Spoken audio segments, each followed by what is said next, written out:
And we welcome you to this Nominees special edition here of the Bannies. We're break down all the nominations for all the categories of the 2020 Bannies. I'm Eric Lopez alongside Bryson Turner and Nick Porcelli. We're going to break down all the categories from the Bannies, give you the candidates, try to make a case, give you some cases where maybe some of us are leaning towards in our vote before we unveil all the Bannies at the end here later this month with your winners. Now, of course, we've done this for a handful of years. For those that have not followed, we have a ton of categories.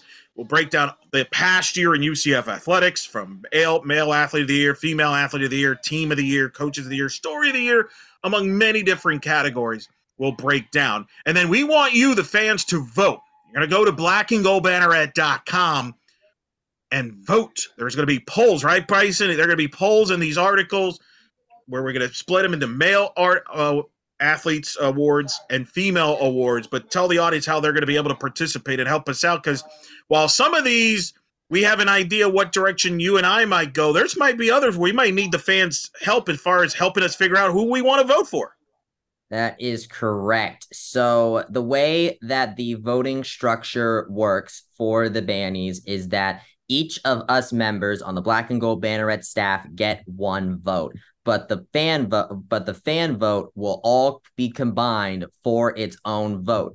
And in the event that a vote is tied, then whoever won the fan vote will be the tiebreaker to win the award. So the fan vote is very important because if it comes down to a tiebreaker, the fan vote can technically count as two votes.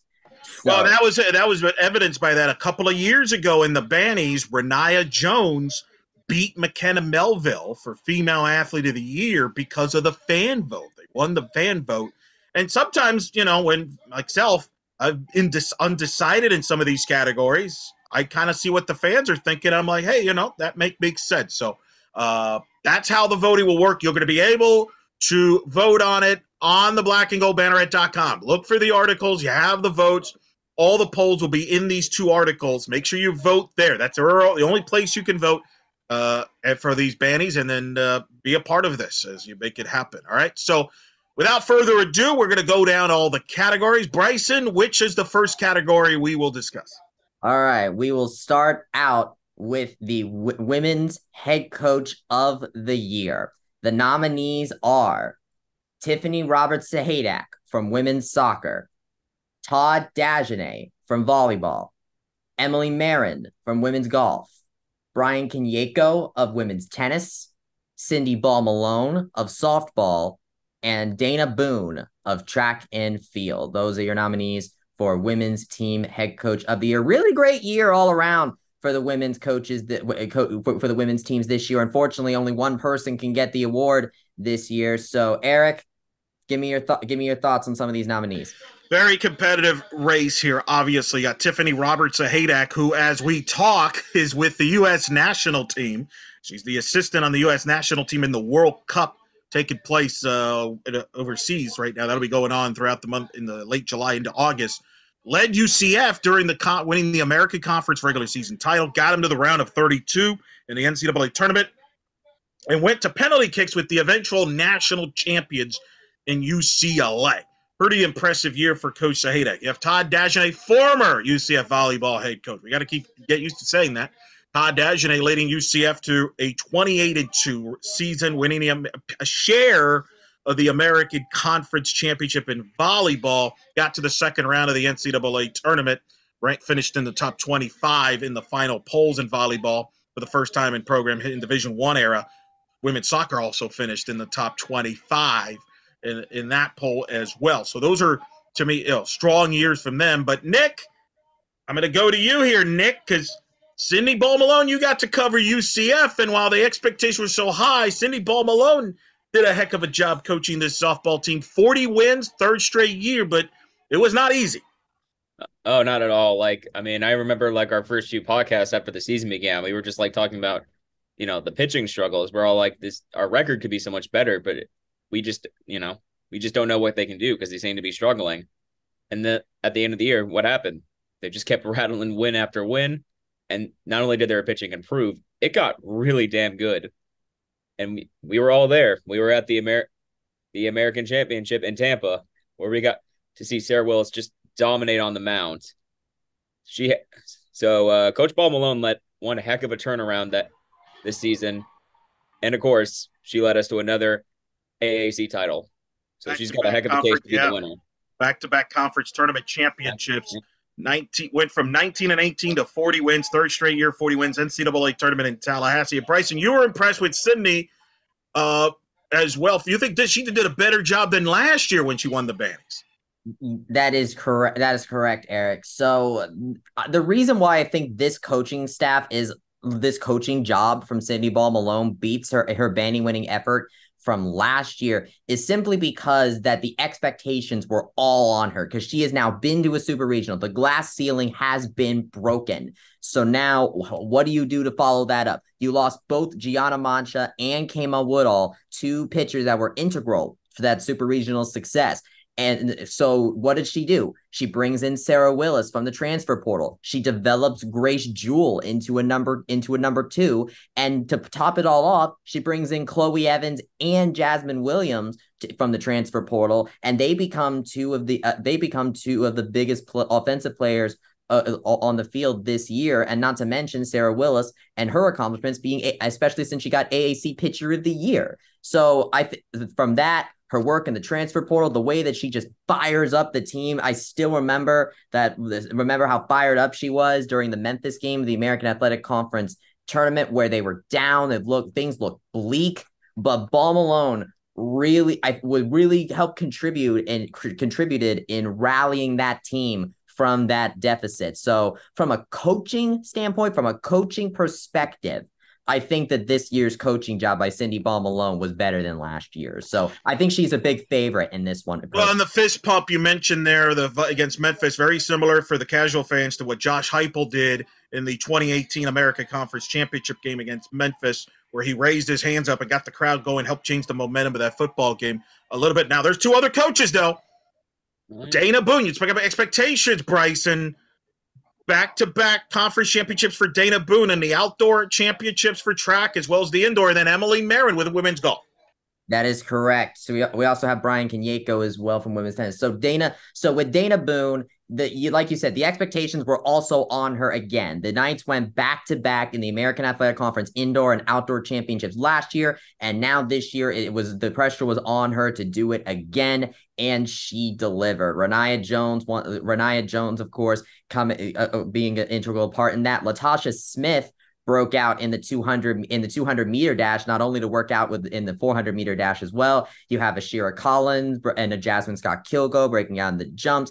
Coach Boo, and then of course she sent a very nice sized contingent, around the same number as last year's, to the NCAA championships in Austin, Texas. So this was another really good year from Dana Boone. She matching her effort last year, and you can't really, ask too much out of her more than that. We're getting her those American Athletic Conference titles, and some of these athletes have really shown some great development coming into this year. So I think that she is also, I think, another favorite for this one, because again, you can't really ask too much more out of her. She did what she was expected of her, and there really wasn't too much else she could really do. From a coach's standpoint. With Emily Marin, she once again gets the UCF women's golf team back to the NCAA regional, but this time around was a major, I think, difference for her, because she had to fill two spots in the women's golf roster. Zoe Alo had a little bit of a setback, a little bit of a sophomore slump after a really good freshman campaign. And then you also had the departure of two seniors in Alyssa Lamoureux and Laura Collado. So who does she get? She gets Anna Nordfors from the transfer portal from Campbell, and she finds Sandwich Sisutham from Thailand, just like Pat Pitton was.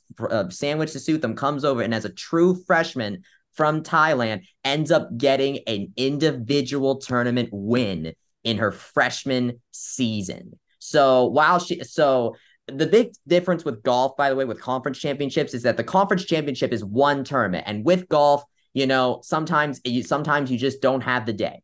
So, but what Emily Marin was able to do is get this team to the NCAA regional. Once again, she was ranked in the top 20 for a lot of the year, pretty much for a lot of the year. Not much you can really ask more out of her, especially considering the holes that she had to fill. And then you have Brian Kanyeko, who got the women's tennis team back to the NCAA tournament again.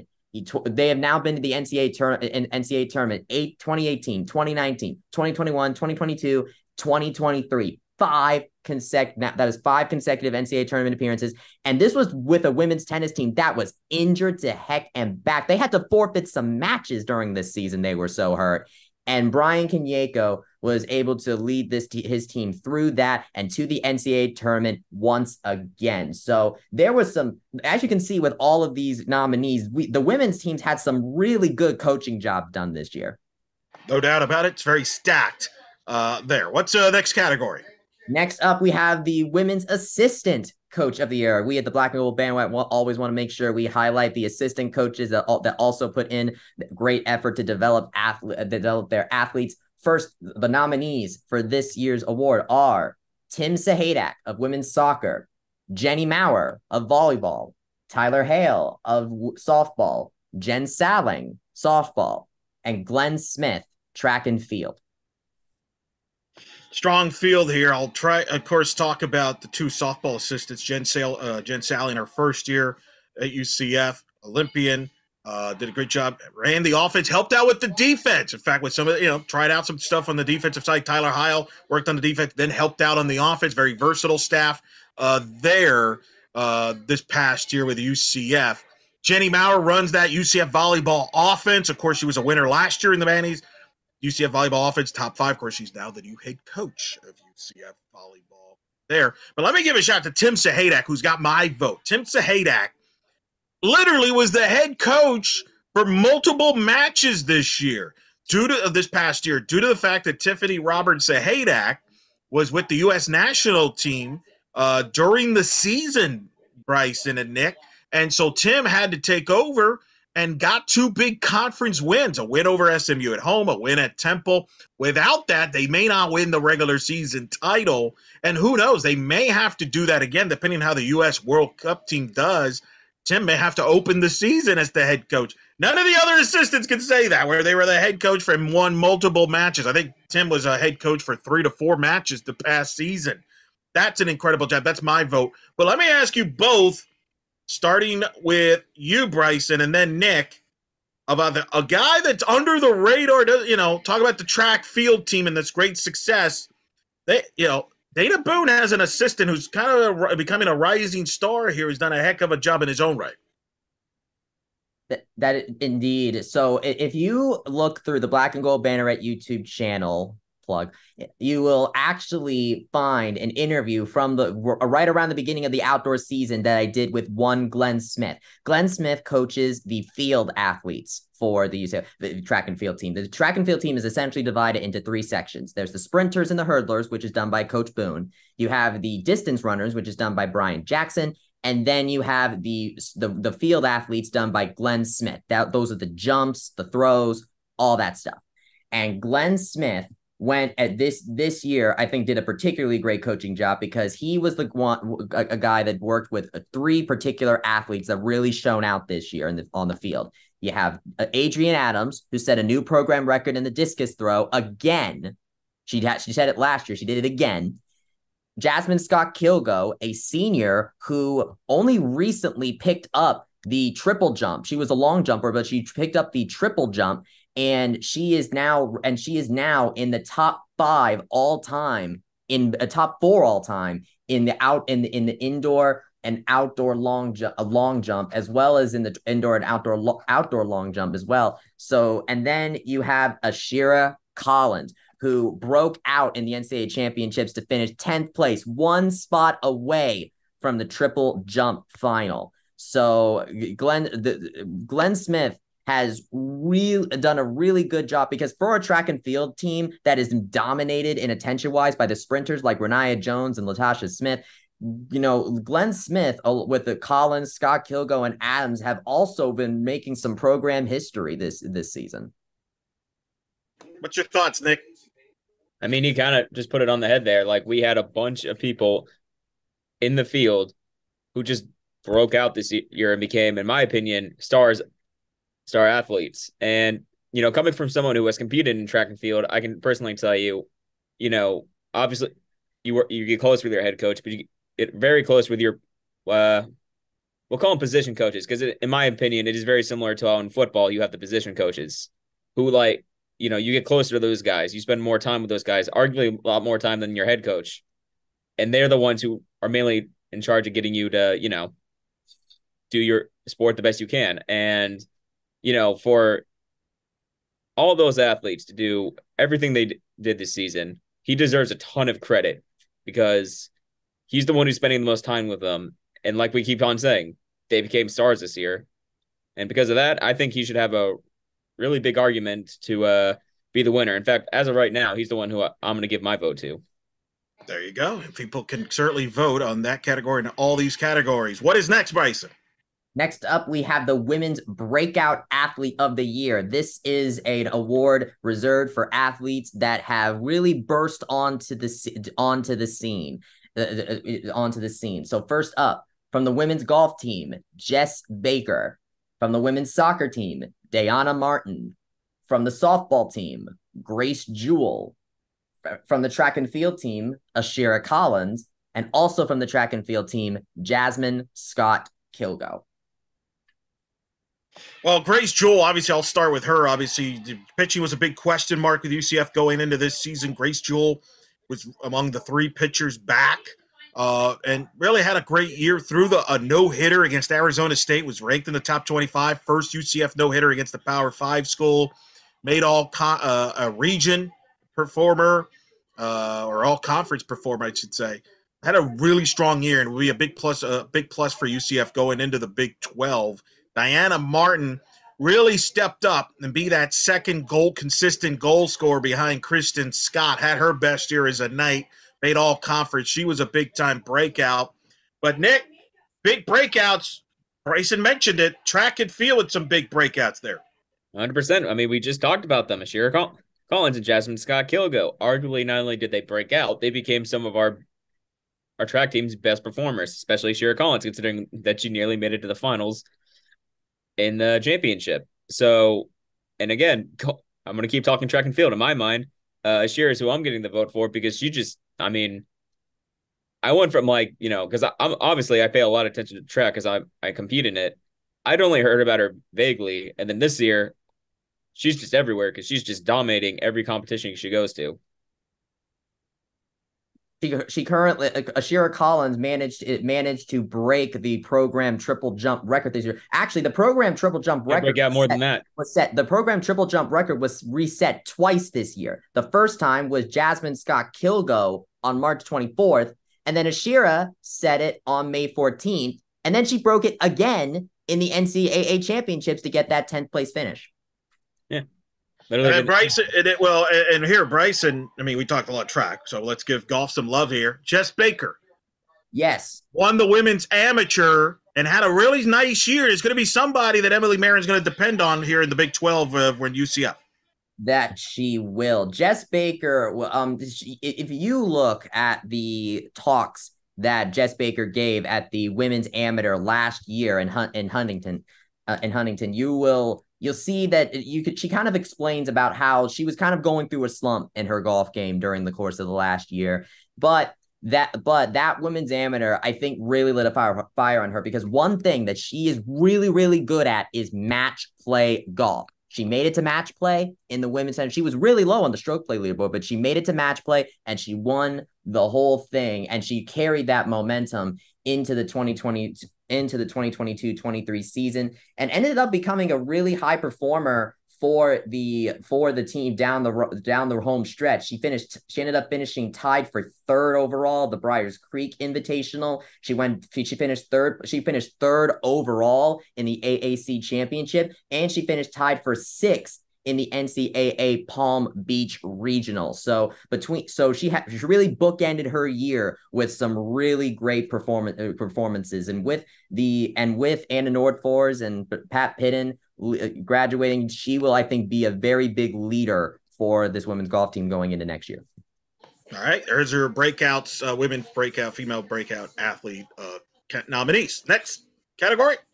Next up, we go to the Women's Senior of the Year. We have also we've made sure to one of the requirements for this category is you have had to play multiple years at UCF in order to be eligible for this list. We have a transfer award for a reason.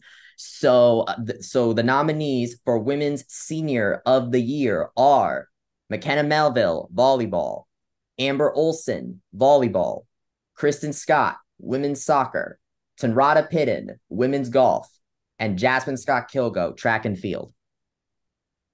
Well, let's all start with volleyball. The two, obviously, Melville and Olsen, they're synonymous with each other. 5 conference championships together. One of the reasons why I'm not voting for Todd Dagenet for Coach of the Year is because, Bryson, you were there with me. You could argue McKenna Melville and Amber Olsen were the coaches of the team on the court. And Todd would be the first to tell you that. Todd told me this was the easiest team for him to coach. He literally, I would see him, he would just blow the whistle, and the players took the charge.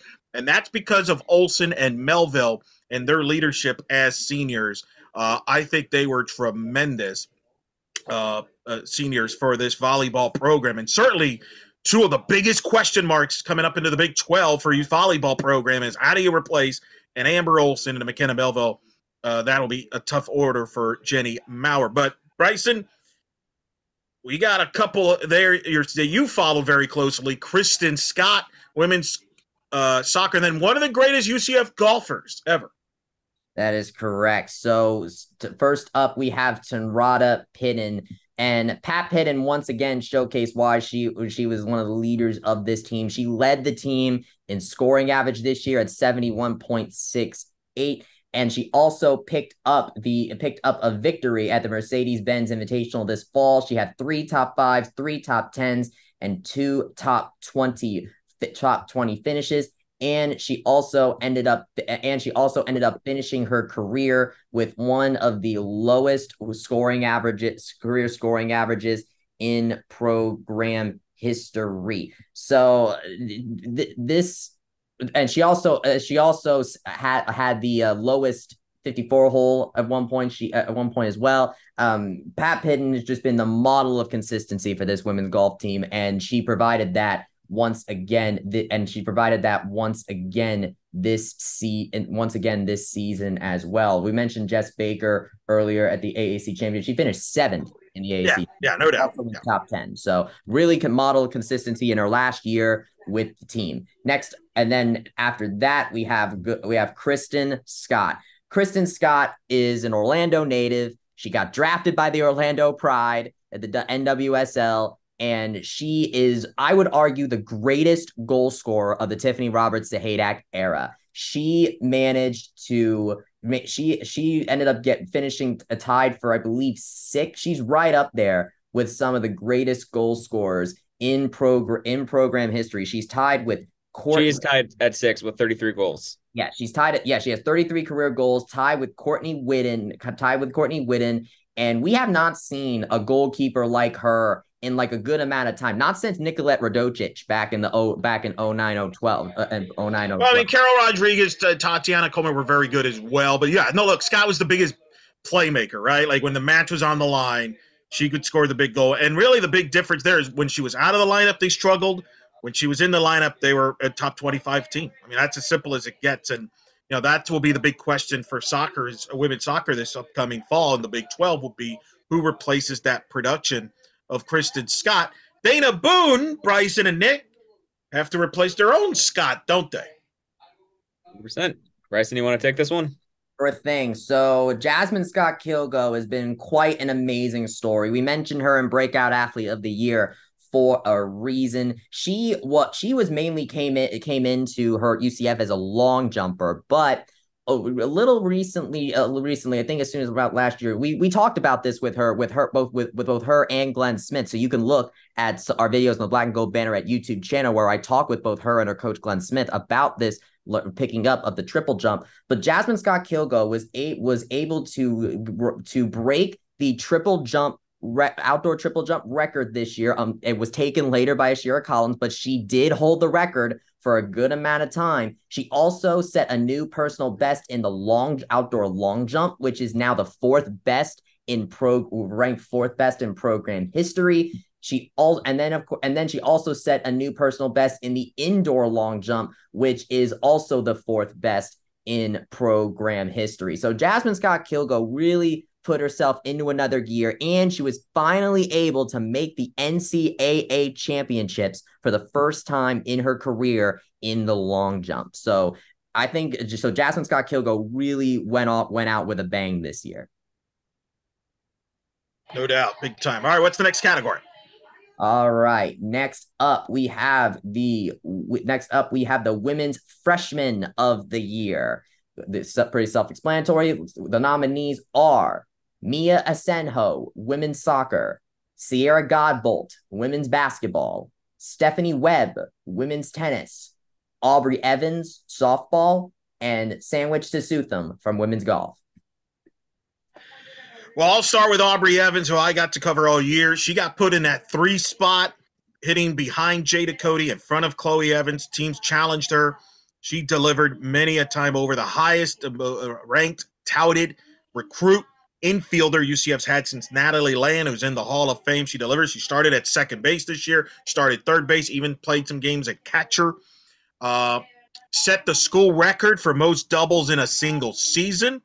And had one of the highest batting averages for a freshman ever, only behind Stephanie Best's freshman year and Denali Shopocker's freshman year. Third best year by a freshman hitter in a full year from a batting average standpoint by Aubrey Evans. And it was fitting, both of Nick, right, that Aubrey delivered basically the walk-off RBI in the conference championship game to finish the run rule against Tulsa. Yeah, she was one of the biggest players, and she got rewarded for it. She was part of the all-rookie team and the all-conference second team. She just racked up the awards. She's just the kind of player you look at and you think, thank God she's a freshman, because that means we get a few more years of her. That's just the best way you can describe her. Big part, yeah. Will be a big part of the Big 12 plans for Sydney Bobalone and UCF. Well, Bryson, you covered a lot of these other freshmen up close, starting with Stephanie Webb, who, despite some injuries, made some headway, playing in the Aussie Open qualifiers, among others, for the tennis team. But this was a freshman group here you got to see plenty of. Yes, women. Yes, indeed. Stephanie Webb really announced her presence this year with her performance at the Aussie Open. At the Aussie Open Juniors, she got the win over the number 1 seed, which was quite the announcement of her presence. She came here to UCF and was having some good momentum. She ended up getting injured, just like a lot of issues, but I think that out of anybody on that women's tennis team coming in, she really announced her presence this year very well. On the women's golf side of things, Sandwich Sisutham. Sandwich is her nickname, by the way. And with Thailand, nicknames are a very common thing to be called by that. They call, for example, Tanrata Pidden's nickname is Pat, and we call her Pat Pidden all the time. So, but with Sandwich, she ended up making history by hitting the lowest 18-hole score in program history to come out with the win at the Gators Invitational. She hit a 62, Eric Lopez, at the Gators Invitational to come out with the individual victory. And of course, she also finished in the top 20 in the AAC Championship. She finished in the top 20 in the AAC in the NCAA Palm Beach Regional as well. Top 10 at Briars Creek. For a freshman, the performances that I've seen out of her this year are quite honestly astounding. 2 top 5s, 3 top 10s, 1 top 20, like that win as well. 72.22 scoring average, just extremely well done this year. First outing this year under Sandwich, and considering the holes that Coach Emily Marin had to fill, like I said before, it's good to know that she filled it in with a freshman like this that is poised to make an impact for years to come. Of course, Eric, we also have Sierra Godbolt on the women's basketball team, or another Orlando native, like Kristen Scott. A lot of natives there. What do we got? Next category. All right. Our next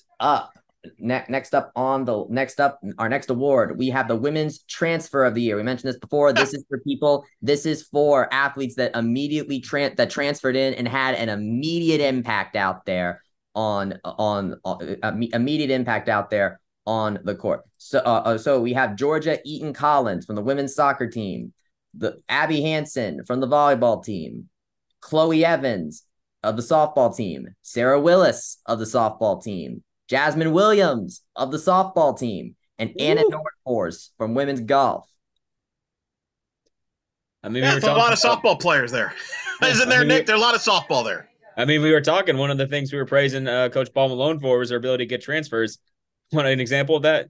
3 of those transfers are up for transfer of the year. I mean, oh, man. It's a long list. I'll let you start off with talking about them. That's a wild one. When you look at it, Chloe Evans, obviously right field. You could make the argument had the best right field season any UCF Knight has ever had. Most outfield assists by any UCF outfielder in a single season.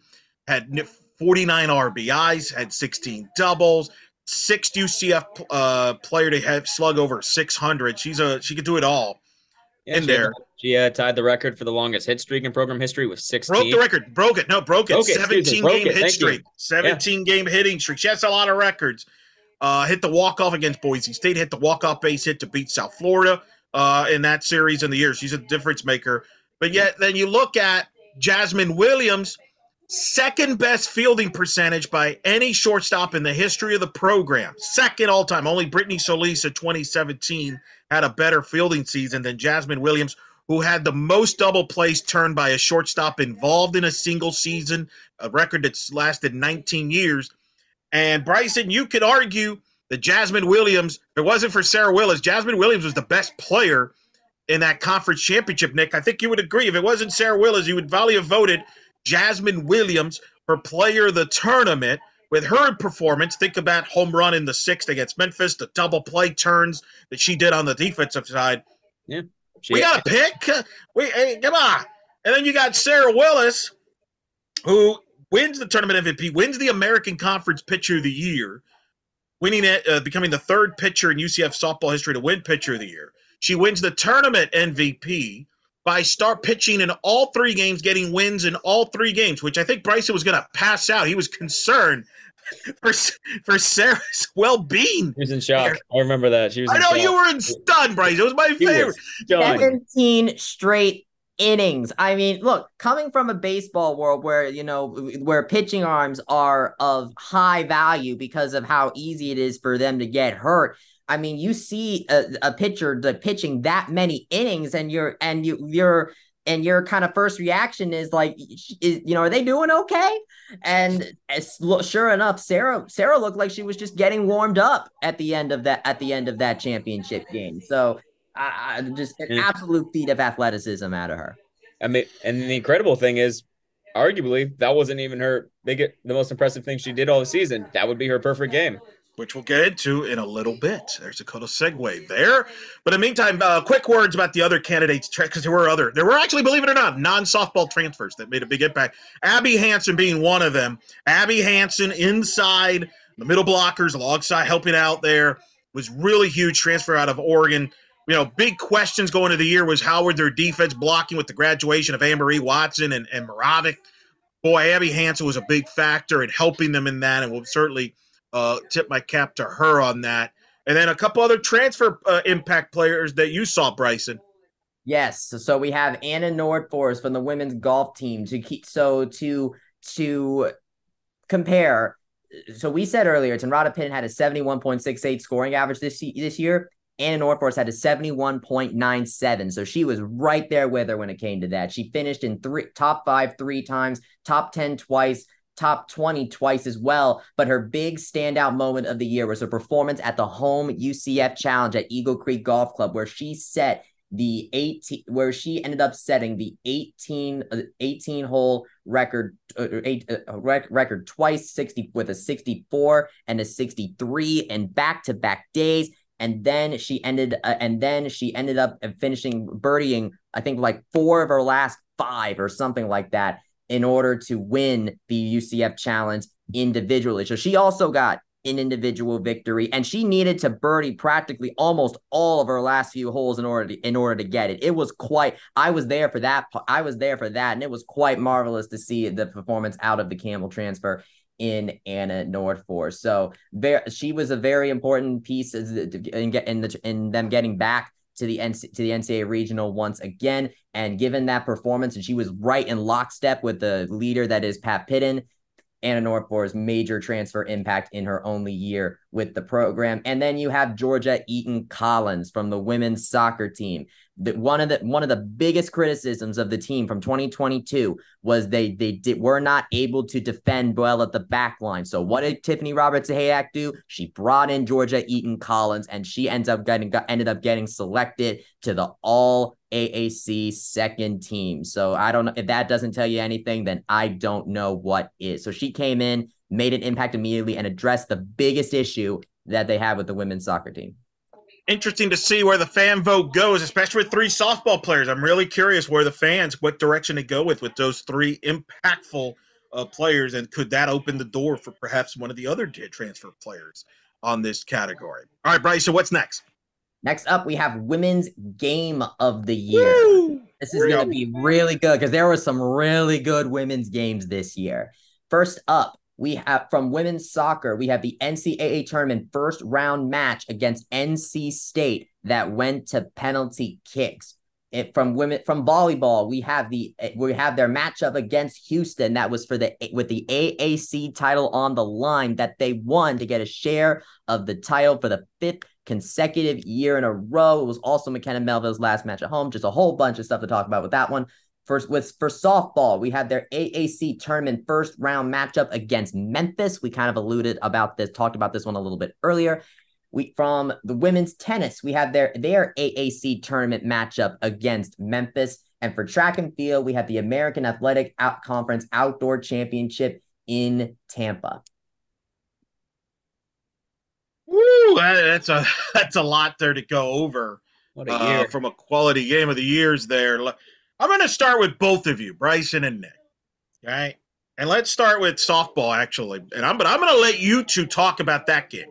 Yeah. Because I was going to my brain was going to explode as I was there at the game. I was not in a good mental case at that point.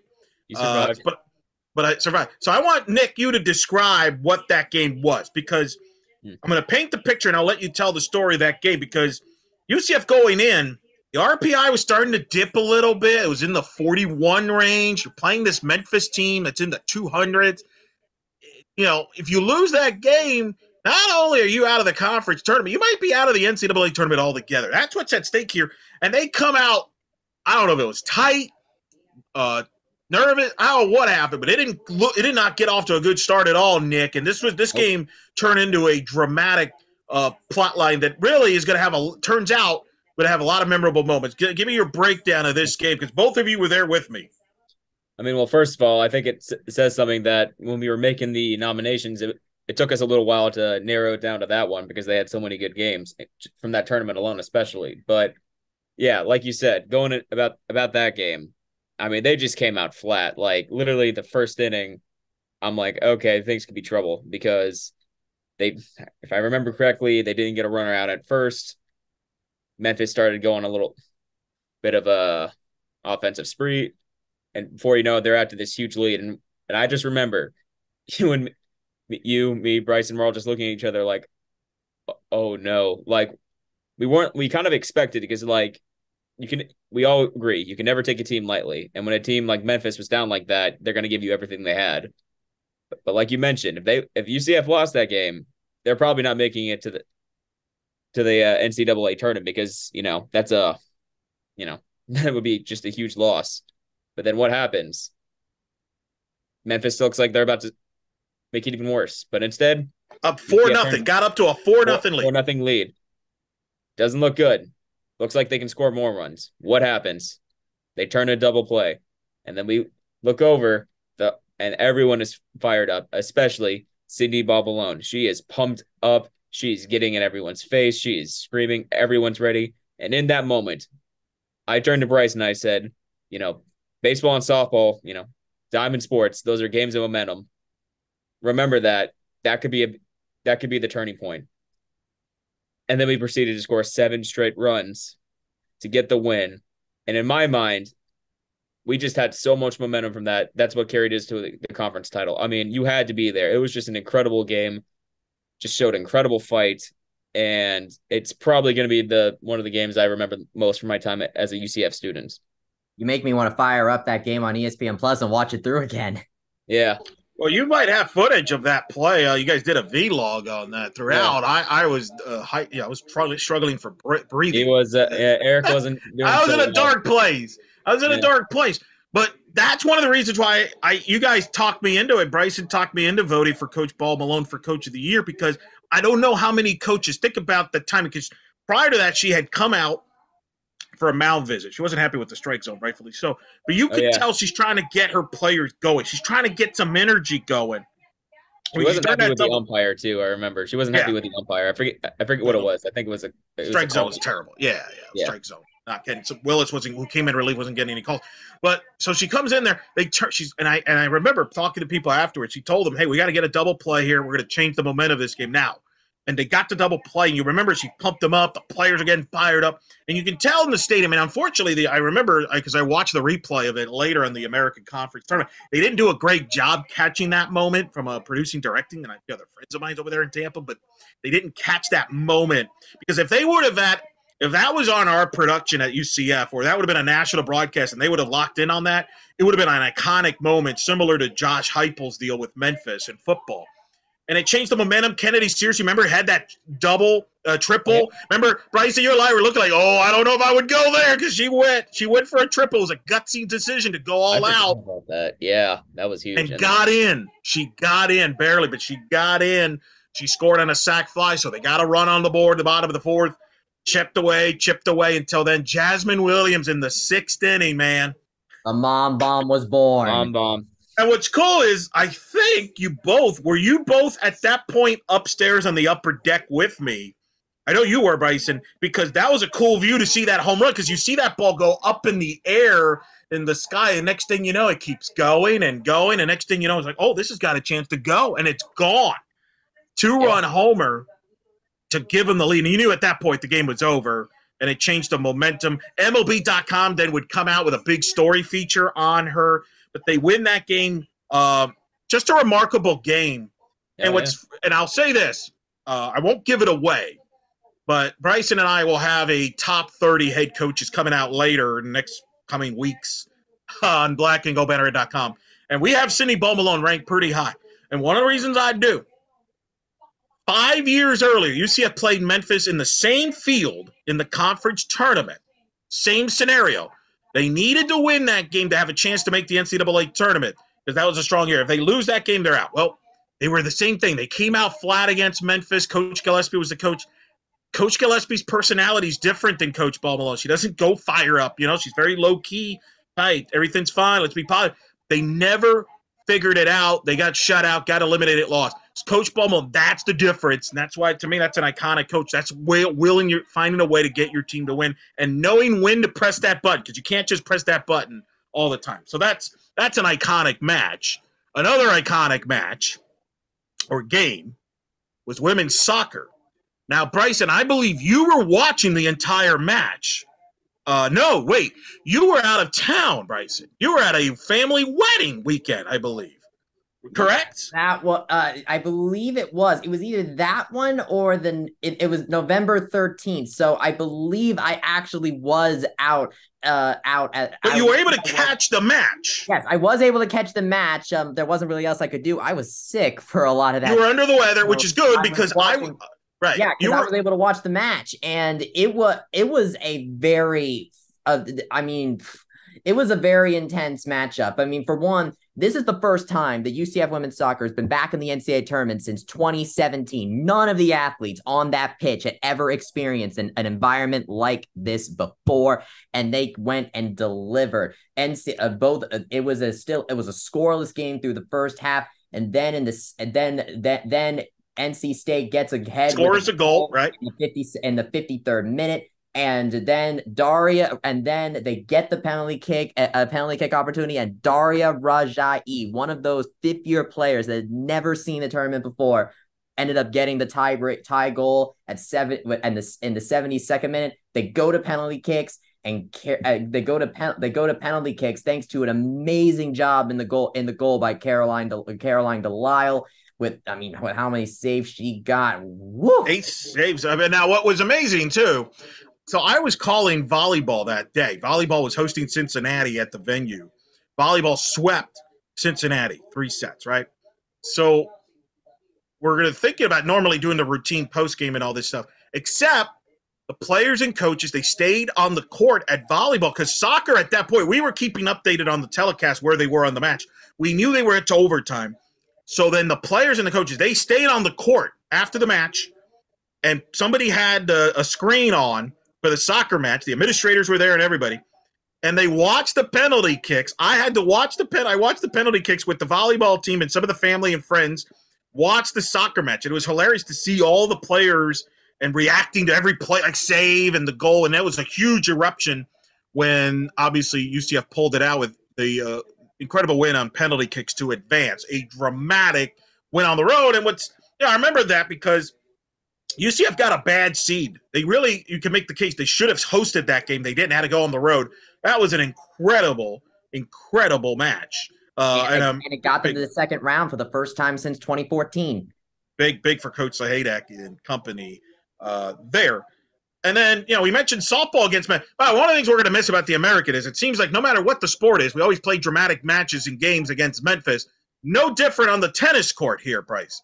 Yes, indeed. So we mentioned that we mentioned the injury problems that women's tennis had over the course of this year, and that problem essentially what ended up happening because of the injuries is the women's tennis ended up in a position where there's a rule in college tennis where you cannot make the NCAA tournament if you're below 500, and the UCF women's tennis team were dangerously close to that mark going into the tournament. So they absolutely needed to get to elite to win that matchup against Memphis in order to just stay alive for NCAA tournament. Not forget an AAC tournament title. They needed to win that matchup in order to even have a chance at going there at all to get into the AAC final, because this was a semifinal match that we're talking about here, Eric Lopez.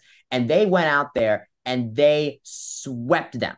They went and swept them. Annie Kattenberg, who had barely played at all in the beginning of the year because she had her own injury issues last season. She ended up coming out with a 6-3 win. Jaleesa Leslie, Nandini Sharma just went out there and they swept Memphis in a critical moment in order for the women's tennis team to wants to have a shot at making their 5th consecutive NCAA tournament. So absolutely well done. They really stepped up to the plate there. And while the score might say 4-0, the matches that went unfinished, Nandini Sharma was not looking good in the second set. You had Marie Mattel, who was down on court number 1. Memphis could have easily won potentially 2 courts, and you need essentially 4 points to win. So this matchup could have easily gone either way. But when the chips were down, UCF women's tennis ended up coming through and clinching. Even though they lost the AAC finals,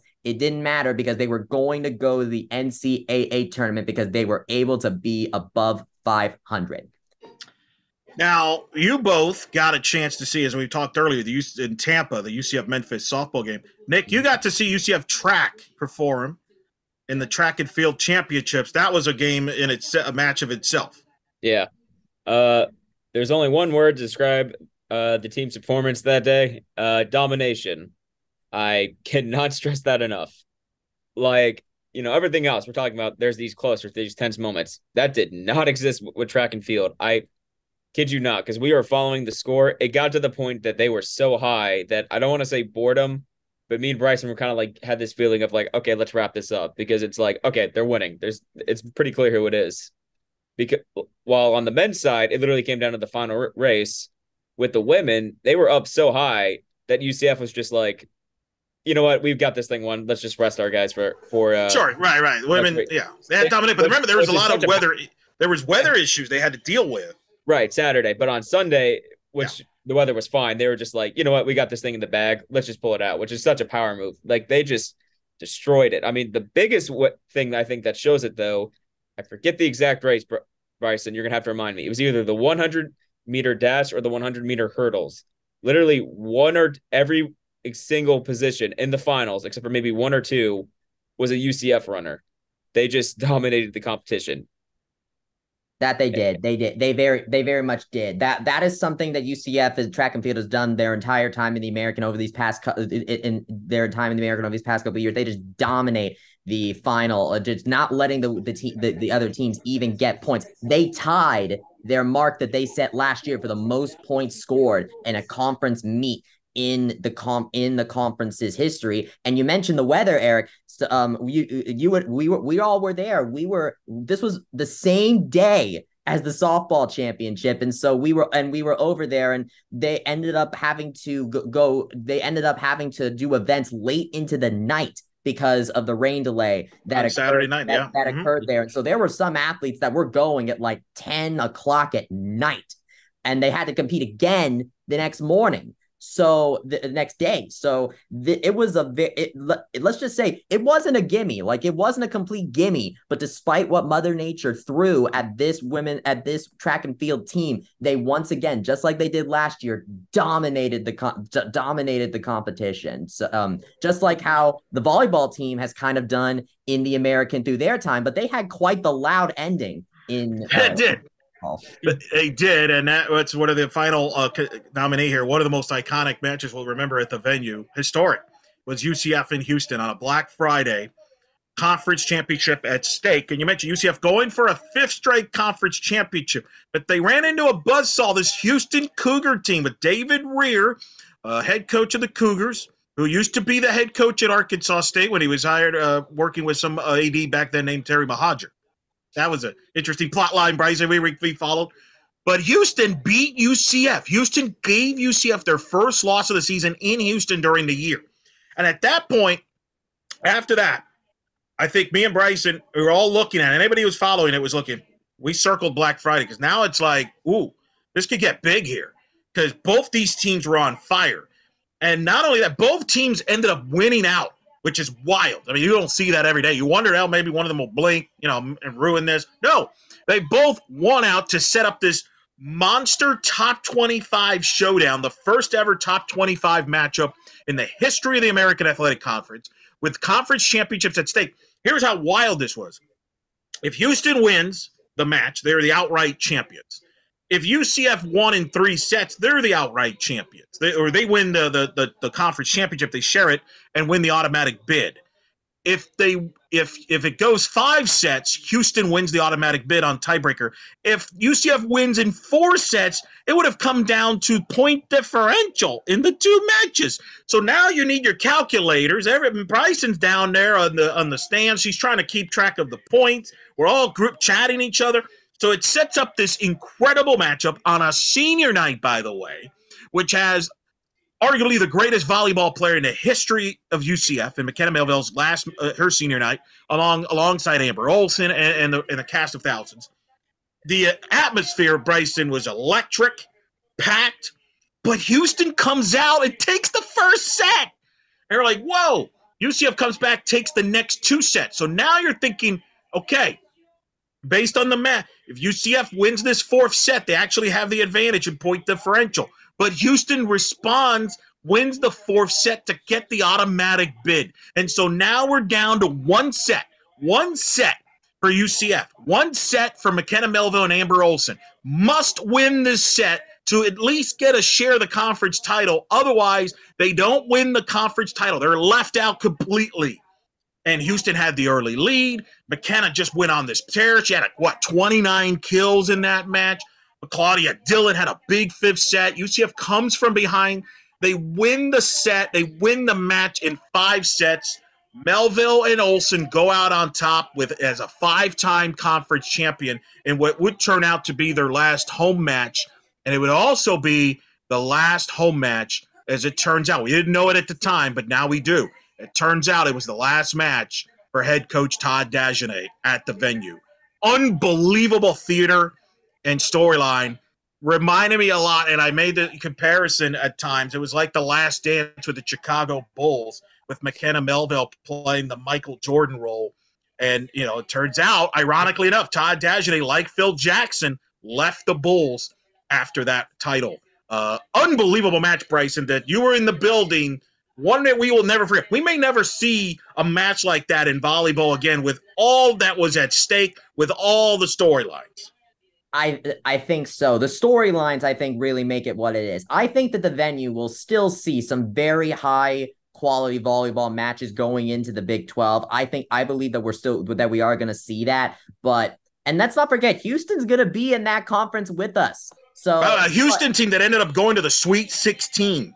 That was a really good Houston team with one of the best liberos in the country. So that was, again, an unbelievable match. Really good Houston team.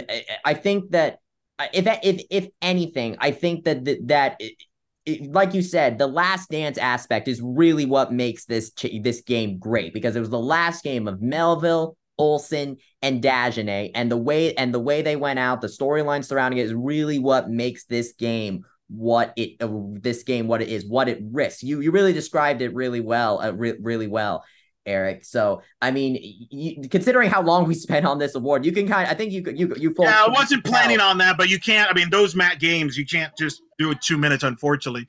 Because the softball match, we had some iconic matches there in all various sports there, and obviously, if you watched a lot of the UCF Knights highlight videos that they used for the farewell for the American video, as well as what we're now in the Big 12 video, they used a lot of that Houston UCF video footage. There was also a call there from a broadcaster that sounded like this on one of those clips too. Right. Unbelievable category, unbelievable matches. We're very blessed on that. Great category. Tough to follow that category, but what's next, Bryce?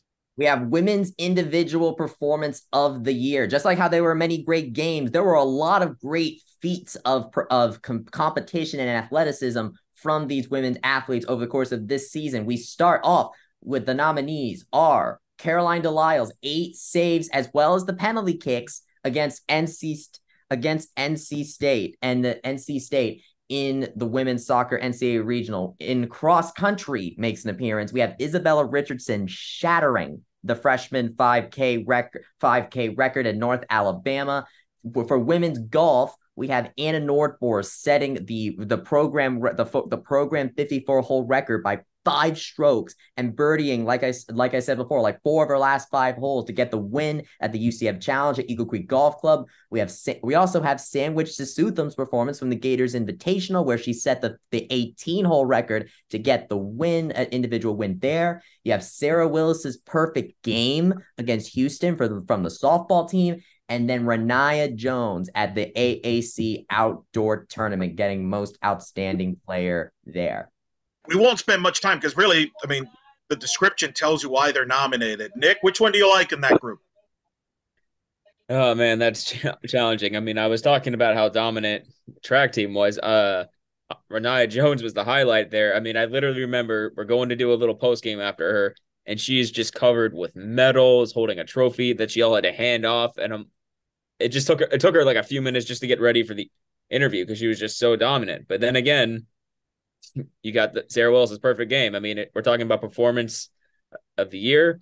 Her performance, as the name says, was literally perfect. So that one not only perfect, 7-inning perfect. That was the first time ever a UCF pitcher threw a 7-inning perfect game. Prior to that, 2 perfect games prior to that happened 20 years ago. They both were 5-inning perfect games.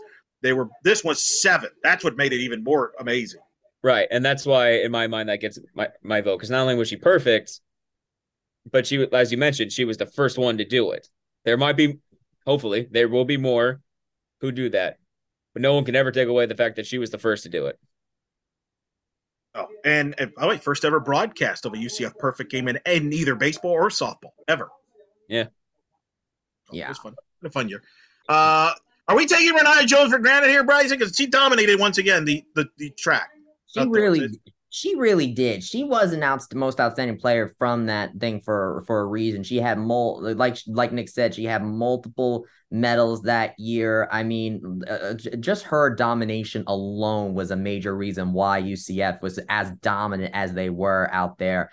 I mean, it's really just emblematic, I think, of how dominant this UCF track and field team really has been over the course of these last few years in the American. So I like she was also, I like to call her vintage Renaya Jones. She was running times that I had not seen her run in a while. This was like back in 2021. Like she was at the top of her game at the AAC outdoor. So she's really challenging Sarah Willis, but like I said in the descriptions, don't count out the people like, Nordfors and Sandwich and Richardson. And we all talked about Caroline DeLisle when we talked about the game of the year at NC State. Yeah, we broke it down with the goalkeeping, 8 saves. Obviously, the penalty kicks was tremendous. Golf records.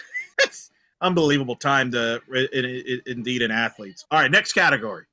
Next up, we have quite the big award, Female Athlete of the Year. Always a very competitive award here at the Bannies. Here we go. From the volleyball team, will she finally get it? Because she has not actually won this Banny her entire career, despite a lot of momentum. McKenna Melville. From women's soccer, we have 2 athletes nominated. Kristen Scott and Caroline DeLisle are both nominated for Female Athlete of the Year this year. From the women's golf team, we have Pat Pidden. From the softball team, Sarah Willis. And from the track and field team, Renaya Jones. Another nomination for her. Every year, man, this thing is stacked. It usually takes something pretty historic to win it. This one is tough. No doubt. I mean, Sarah Willis obviously winning Pitcher of the Year. We've talked a lot about Sarah Willis. Pitcher of the Year, tournament MVP in the American Conference, perfect Game 7 innings. The ace of this team moving forward, was actually ranked as one of the top 100 softball players of 2023, according to D1 Softball. And then you got DeLisle and Scott. Scott was the American Conference Player of the Year. DeLisle is the Goalkeeper of the Year. You mentioned DeLisle, what she did in her value as far as saves against NC State and the penalty kicks, and in that match in general. Kristen Scott, the goal scorer machine that she was. And then, Bryson, we've talked about Pat Pitten and her legacy with women's golf. I mean, she has been the face, really, of women's golf since Ashley Holder graduation.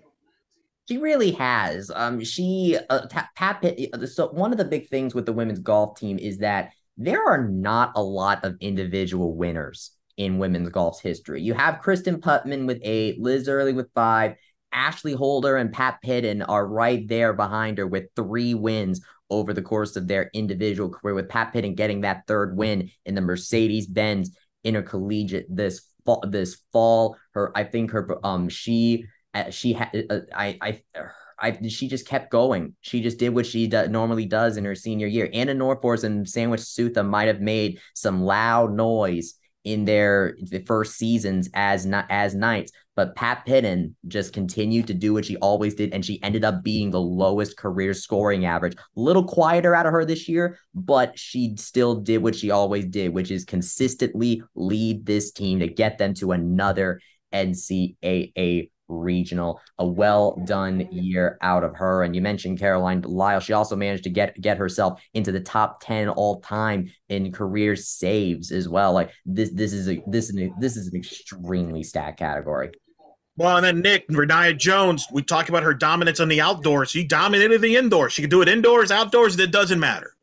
I mean, well, here's the incredible thing when talking about her indoors. In the indoors at the national championship, she became an second team All-American in the 60-meter hurdle. She kind of finished, I think it was around 10th or something. She's a second team All-American, and she, as well as many people thought, she could have done better than that.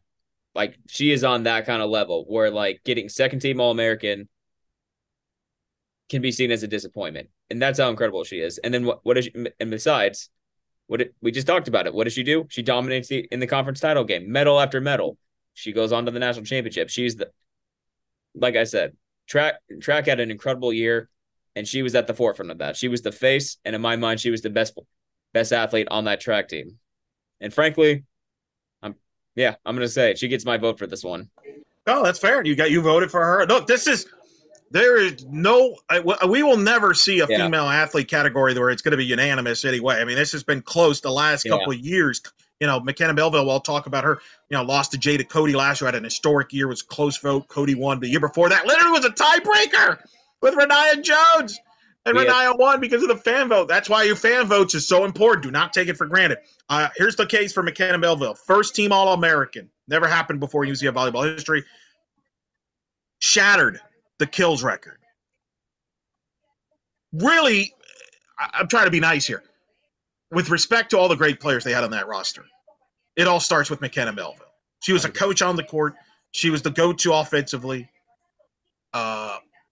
As she went. She was like a right, Bryce. How would you a coach, a player coach would be the way to describe her. Unbelievable. We may never see a volleyball player again. Now we have the top 100 female athletes rankings coming out this month in July as well on blackandgoldbanneret.com. That's why you need to bookmark that site. Bryce and I worked until 3, 4 in the morning on these rankings. Currently, we have the men's rankings out there, but the women's coming after that. Let's just say McKenna Melville will be ranked very high, right, Bryce? And rightfully so. Rightfully so. Oh, yes. Tremendous player. One of those, and I'll say this, I'm going to give her credit for this. Volleyball attendance went up in 2022. Like it was actually one of their best volleyball attended seasons in program history. And I think, don't you agree with this, Bryson? I think a part of that was a lot of casual people wanted to see this McKenna Melville before she graduated. Do you buy that? I do buy that. You mentioned how, historic years from Renaya Jones and Jada Cody were the only reasons why McKenna Melville hasn't won this award yet. Well, this year, McKenna Melville has that history behind her in setting the all-time kills record and getting one of the highest totals in NCAA, like one of the higher totals in NCAA history. And given the era of we're in this, I believe we're not, because we're not in the rally scoring era anymore. And so to see her get as many kills as she did and get as many kills as she did was simply a sight to behold. Like I had not really watched volleyball a lot when coming into UCF, but watching McKenna play the sport, the intensity at which she played with it, she really got me hooked onto the sport. Well, I don't think you're alone in that.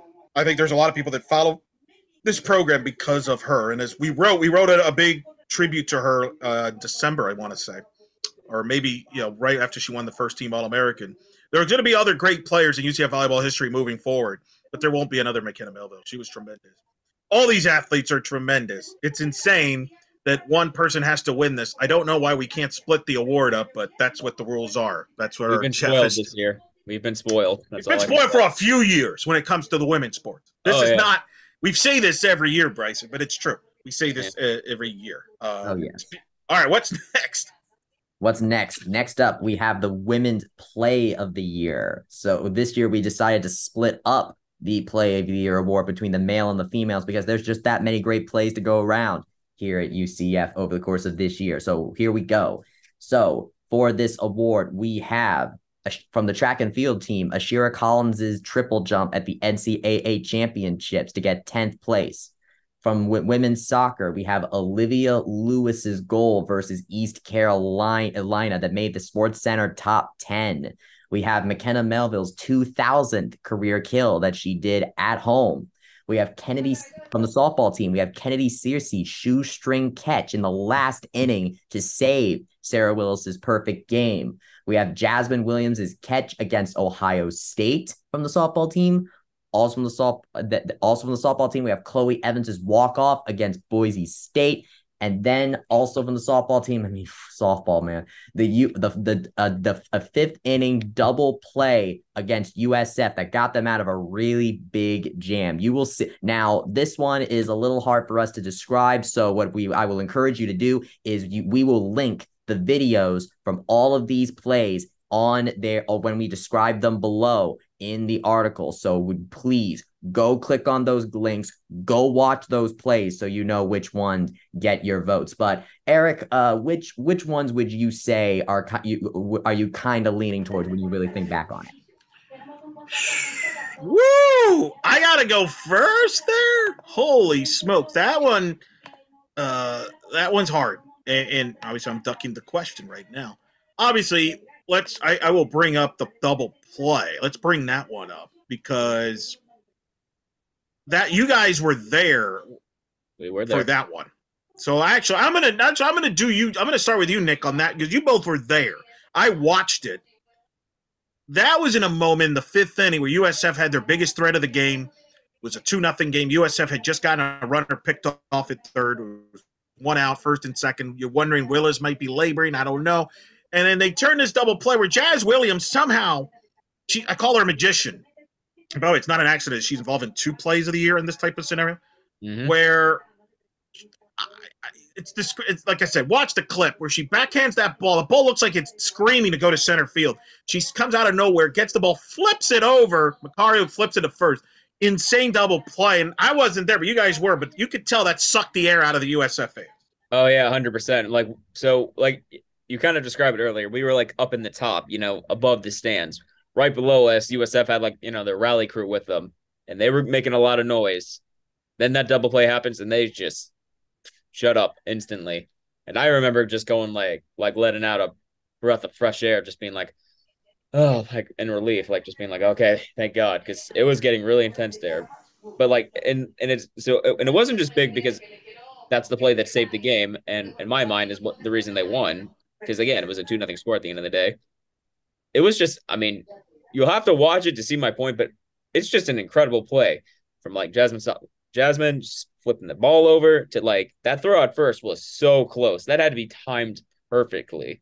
To put this into perspective, there was another double play from that game that we were considering nominating for this award that ended the game where Jasmine Williams took the ball herself to second base and flipped it. The reason when you talk about how that Jasmine Williams flip of the ball on that fifth inning double play is the reason why this is nominated. She makes it look so easy. Like that's the incredible thing. She just makes it look so easy, even though that's really hard to do. Amazing play. And then she makes a play, which is another nominee against Ohio State on a blooper. The ball is going towards the foul line over third base. She goes from short, makes the diving catch near the foul line. Unbelievable catch to save the game against Ohio State. And then obviously Chloe Evans hitting the walk-off against Boise State at 12:30 in the morning because when UCF and Boise play, it has to be a weather delay and the games have to end late, just like we know. On there, but there's some great plays there. I don't know. We can't do justice to the other plays. Yeah, so those are your plays there. Let's move on. Go watch the clips, guys. Please go watch. Go watch. We cannot emphasize it enough. Watch the clips and vote. Watch and vote. Watch and vote. So don't just watch because we need your votes. Just watch because god dang, those are incredible places to watch. True. Indeed. So we now go to the women's team of the year, another award we have been spoiled with in recent years. So here we go. We have the women's soccer team, the women's volleyball team, the women's golf team, the softball team, the women's tennis team, and the track and field team. I mean, when you consider that the fact that we almost have all the women's teams on this list, almost all of them, I think really showed you how big of a year once again the female athletes have had here at UCF. I mean, look at that list. Nearly all of them won the conference title, and if they didn't, they still made it into the tournament. Like they all just did so well. And we were talking about I think this is a good because this is the final women's nomination, right? Out of the women's specific categories, yes. Out of the women's specific categories, this is the final one. Yes. Yeah. Pretty appropriate that we end with that because everything has been building up to this. This is the hardest category for me to judge because we keep saying we've been spoiled. These are some incredible teams. Oh my gosh. I mean, what do you guys think? Well, here's what makes it interesting, right? Like last year, you had this dominant softball 2022 team where there was really no question, right, Bryson? And that was a year where it was a strong year. You had women's basketball have their historic year, among others, but really it was softball. This one's a lot. Everybody has kind of an argument here. You go, we start with volleyball, 28-2. Maybe arguably the best team of all the Melville and Dagenais teams. You could argue this one or the 18 team. Very strong team. Women's soccer, winning that regular season title at home. first time to win a conference title since 2017. Get to the second round. Getting within penalty kicks away against the eventual national champions in UCLA. That could be tremendous there. But then you also have Bryson, track and field, and what they did, winning in Tampa. You guys got to see that, doubling up as well as the indoor and the outdoor. Women's golf, making the regionals. Women's tennis, making the NCAAs. I mean, this is the standard here. I mean, it's a flip of a coin in a lot of these.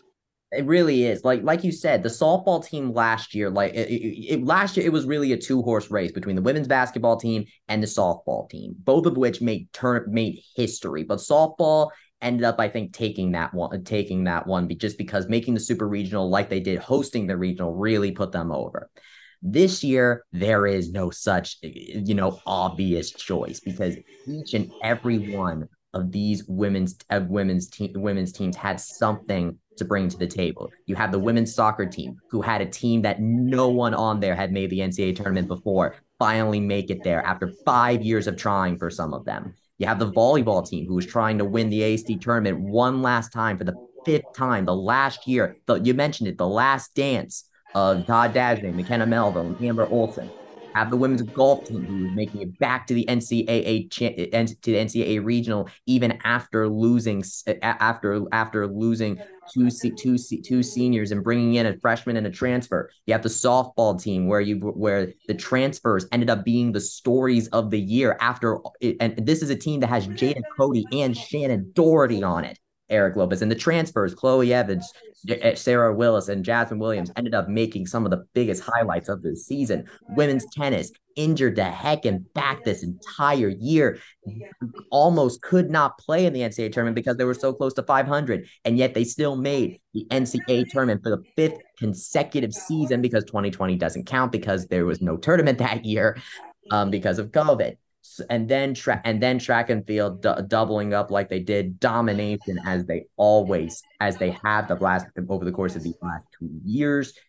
It is really hard to choose. I think it really comes down to the intangibles. I think whoever wins this is going to have some kind of intangible factor to it that will put them over the top. Kind of like how softball won last year because they hosted a regional. Well, that's why we need the fans' votes. It's going to could come down to the fan votes to decide this. So make sure you vote at blackandgoldbanneret.com in these articles. What's next, Bryce? All right, so now we go to the unisex awards. There are 5 awards that are not separated between male and female, and we are going to cover a couple of them here. So first up, this is we have the story of the year. This is an award we gave last year to help kind of honor to make sure we put a spotlight on the off-the-field implications of certain events that happen over the course of the year in UCF sports. So first up, we have the fandom war of Mikey Keene versus John Rice Plumlee for the starting quarterback position. Also, then we have John Rice Plumlee's historic spring season, where he was both the starting quarterback during spring football practice and the starting center fielder for the baseball team, culminating in that doubleheader. We have Rich Wallace, former UCF baseball player, coming back to head coach the program that he played for decades ago in the 2000s. We have Becky Kramer after being head coach of the team since 2008, resigning at the beginning of the season. And then we have the weekend in Tampa that we've been talking about this entire time, where UCF softball and track and field won the final 2 American Athletic Conference championships in the AAC era, and doing so in Tampa, the home of the USF Bulls. These are some really good stories to look at here. No doubt. Nick, I will set you up. I want to talk about the American Conference weekend.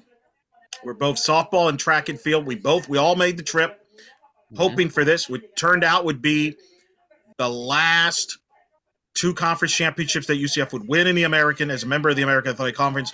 Softball and track back to back in the same town in Tampa. Describe that. What was that like to cover both?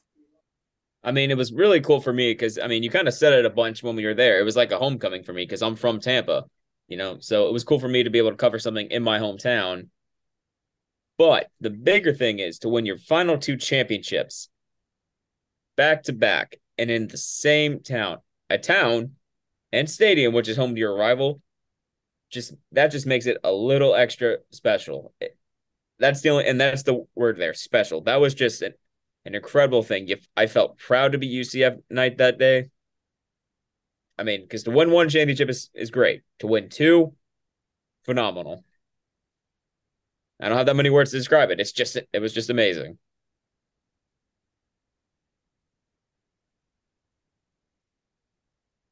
The You're muted. Go ahead, Bryson. Yeah.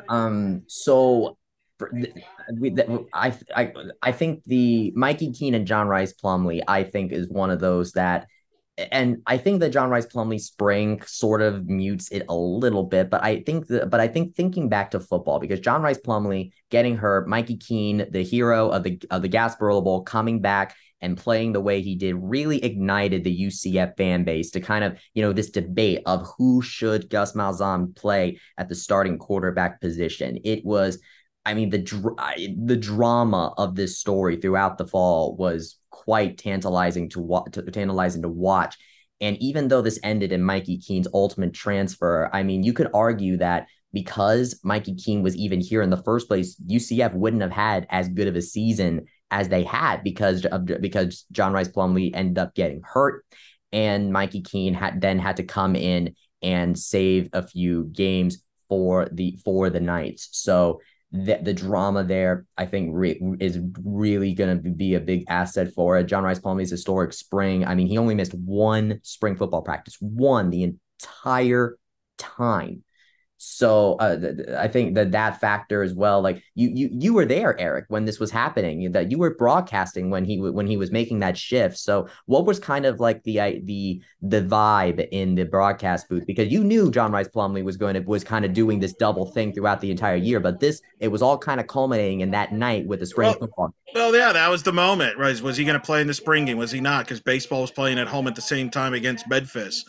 So the big question was, would it work out? Because and remember, there was a bit of a lightning delay, so the baseball started quickly, and so you wondered. And remember, there was no set plan, like, oh, he must leave at this point no matter what, so he could play football. No, they were going to let the game dictate it. He opens the game with a big time RBI triple early in the game. He gets a couple of hits in the game. It breaks.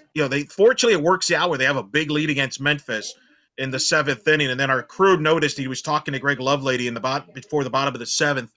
And then he comes, gets a base hit, and then they pinch run for him. And then everybody in that stadium knew, oh, okay, this is the moment. And they take him out of the game. He races. Our Noah Goldberg opens the dugout door so he can walk out. He gets on the golf cart. They race towards the football stadium. He gets in, he gets dressed, and he plays in the spring game. Pretty awesome moment. Obviously made a lot of headlines on social media and across the nation. Pretty cool story. It made quite the great video on the UCF Knights YouTube channel called The Balancing Act. So if you want more information on that, on the whole spring, I mean, go watch that video. It really kind of shows the entire story, really, from that perspective. Yeah. You know what was really funny about that is when that was going on, I was actually in Toronto to see a baseball game. And because I was out of the country, I had my phone in airplane mode, so I didn't know what was going on. I drive back into Buffalo, I turn it on, and then I just see all our Banneret guys just popping up on ESPN because of that. Eric, I hear his voice calling the game. I see Noah opening the door. There's one point I see Bryson running behind John Rice Plumlee as he runs out of the stadium. That was just oh man, that was really funny. It really was. And then you have Rich Wallace's return to UCF. Greg Lovelady getting dismissed from the team after another year of, let's just say, underperformance. You definitely could see better, but now they had to just search for a new coach, and they ended up coming up on Rich Wallace, who back in the day he played under head coach Jay Bergman. And to see him return to UCF, this is his first head coaching job. I mean, this is a guy with baseball like in his blood. He named his kids after bat company names. That's how big of a baseball fan this guy is. And to see him not, to get his first head coaching job with his alma mater, the school that he used to play for. He's only the third coach in UCF history to do that, to be a player for UCF and come back and head coach the program. So I think that this type of homecoming is quite the story to behold. And then Becky Kramer. I mean, she took this program through a lot. She went like 5 American Athletic Conference championships. To see her go.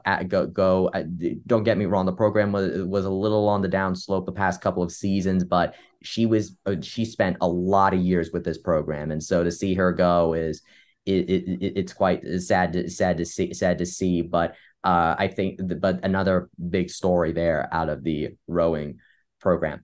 So that is it's a really stacked category, and this is just and this is really talking about just the off the field implication of all of this, our last category for this specific video.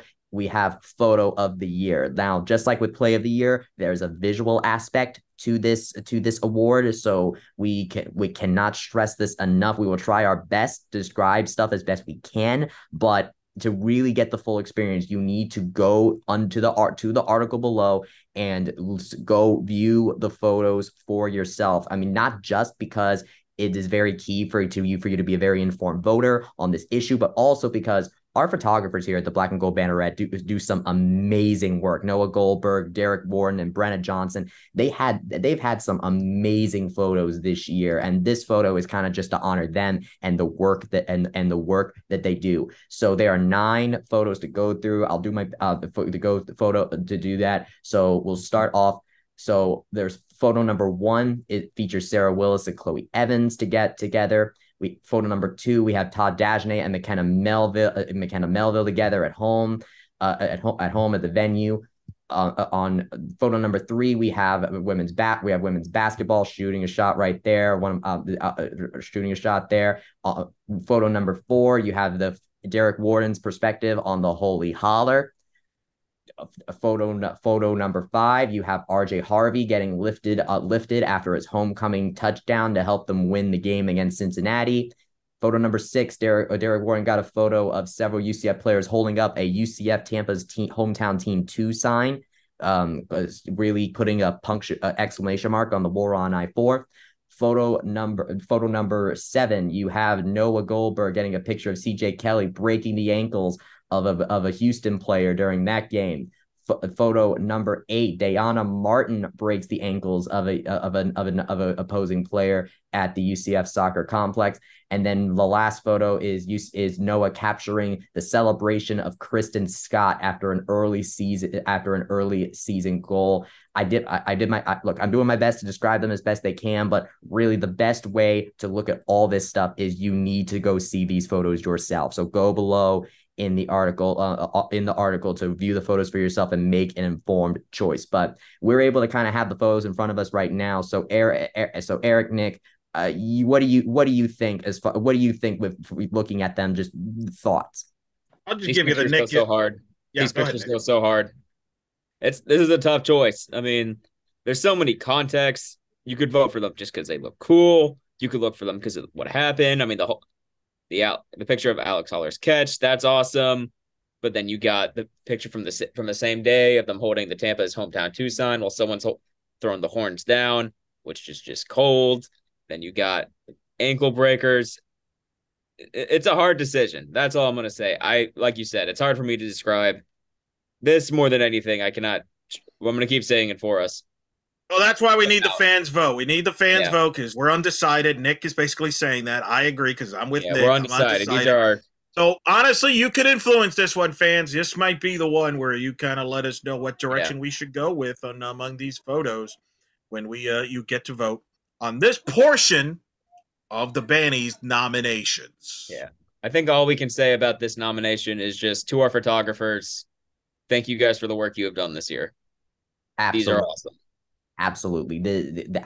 We always include this award to honor the work that they do, and they did some incredible work this year. So at the very least, please look at these photos and really appreciate the work that they do to tell the visual story of the UCF athletic year. So that will do it for this portion of the Bannies this year. This was most of the female awards, as well as a couple of the unisex awards as well. We will have we will have a separate article with the men's awards and the rest of the unisex Bannies awards. So if you are viewing this video first, then be sure to keep an eye out for that and go to our next video where you can vote on the rest of the 2023 Banny nominations. Thank you, Eric and Nick, for going over. And fans, it's your time now. Head down below and vote.